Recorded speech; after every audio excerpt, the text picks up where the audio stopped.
छत्तीसगढ़ में चुनावी प्रचार ने जोर पकड़ ली है। रायपुर पहुंची केंद्रीय मंत्री मीनाक्षी लेखी ने कांग्रेस सरकार पर जमकर निशाना साधा है। उन्होंने कहा है कि जिसने काला धन अर्जित किया है उसे ईडी और आईटी से डरना ही चाहिए।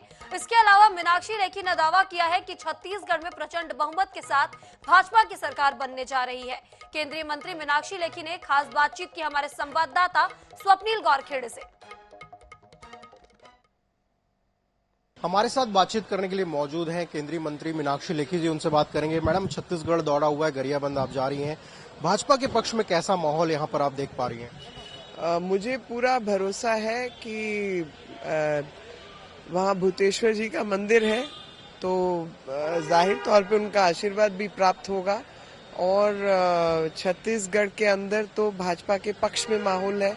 और कारण यही है कि जिस प्रकार की व्यवस्था राज्य में रही 5 साल में, तो सबको पता है कि अगर कोई भी कार्य करवाना है और जो भी विकास के कार्य हुए हैं और या फिर विरासत को बचाने के कार्य हुए हैं, वो सब भाजपा ने ही किए हैं। दूसरे लोगों को मौका दिया है यहाँ की जनता ने, लेकिन मौका देखकर पछता रहे हैं क्योंकि उस बीच कुछ काम ही नहीं हुआ।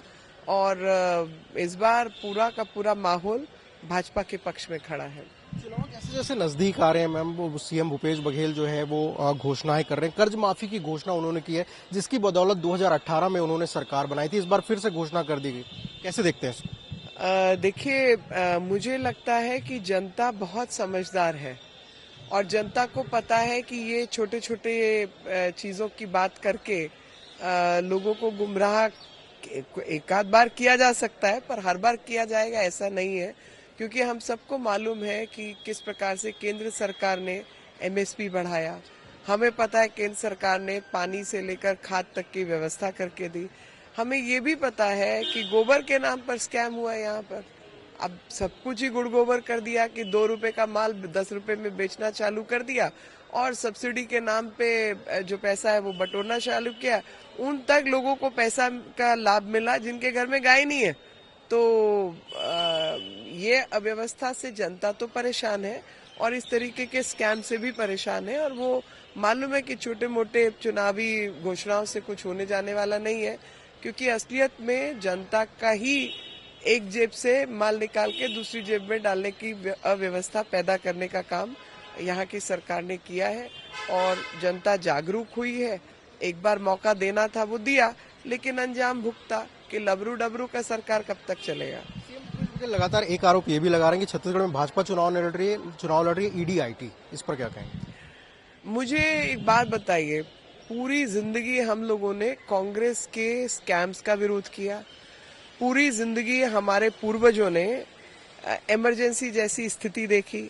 कई लोगों की हत्याएं हुई, बहुत कुछ गलत चीजें हुई और कई किस्म के केस चले, लेकिन हम कभी ईडी आईटी से हम या हमारे पूर्वज नहीं डरे। कारण कि भाई कुछ है ही नहीं तो लेके क्या जाओगे।